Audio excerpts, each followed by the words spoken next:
इसी हवाले से मजीद तफसीलात जानेंगे। ज़मीर हुसैन ज़मीर लाइन पे मौजूद है, मजीद तफसीलात उनसे लेते हैं। ज़मीर, अपडेट कीजिए, एहतसाब अदालत पे अहम पेशी है।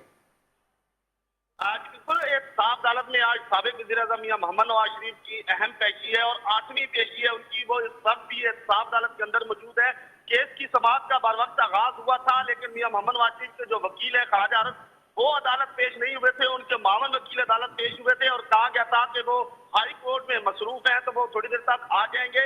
तो एहतसाब अदालत नंबर 2 के जज मलिक मोहम्मद अरशद ने कहा कि कब तक वो आएंगे। तो तफसीलात फराहम की गई कि जो फैसला था पिछली समाअत का, उसको हाईकोर्ट में चैलेंज किया गया है और उसकी समाअत होनी है 11:30 बजे, इसलिए ख्वाजा आरज़ जो है वहां मौजूद रहेंगे और उसके बाद वो एहतसाब अदालत पेश होंगे। तो एहतसाब अदालत के जज ने कहा ठीक है, फिर हम 12:30 बजे तक जो है इस केस की समाअत में वक्फा कर देते हैं और उसके बाद इस केस की समाअत मजीद आगे बढ़ाएंगे। तो अब इस बड़े केस की समाअत में 11:30 बजे तक की बजाय 12:30 बजे तक का वक्फा किया गया है और बाकायदा तौर पर इसकी 12:30 बजे केस की समाअत दोबारा शुरू होनी है। मियां मोहम्मद नवाज शरीफ के वकील ख्वाजा आरज़ 2 बार एहतसाब अदालत पहुंचे।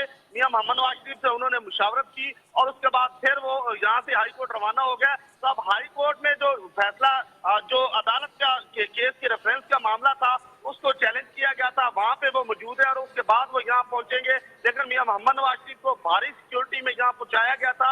इस वक्त भी मियां मोहम्मद नवाज शरीफ कमरा अदालत के अंदर मौजूद है, जबकि मुस्लिम लीग नवाज के जो साबिक वफाकी वज़रा MNAs और MPAs हैं, उनके मिलने का सिलसिला जारी है। वो बारी बारी आ रहे हैं और मियां मोहम्मद नवाज शरीफ से एहतसाब अदालत के अंदर, कमरा अदालत के अंदर मुलाकात कर रहे हैं। लेकिन केस की समाअत में वक्फा चल रहा है और जो ही ये टाइम मुकर्रर होगा जिसमें ख्वाजा आरज़ ने कहा था कि वो पेश होंगे, तो उस वक्त इस केस की समाअत दोबारा शुरू कर दी जाएगी। लेकिन इस वक्त भी मियां मोहम्मद नवाज शरीफ कमरा अदालत के अंदर मौजूद है। जी ठीक है, बहुत शुक्रिया ज़मीर हुसैन तफसीलात से आगाह करने के लिए।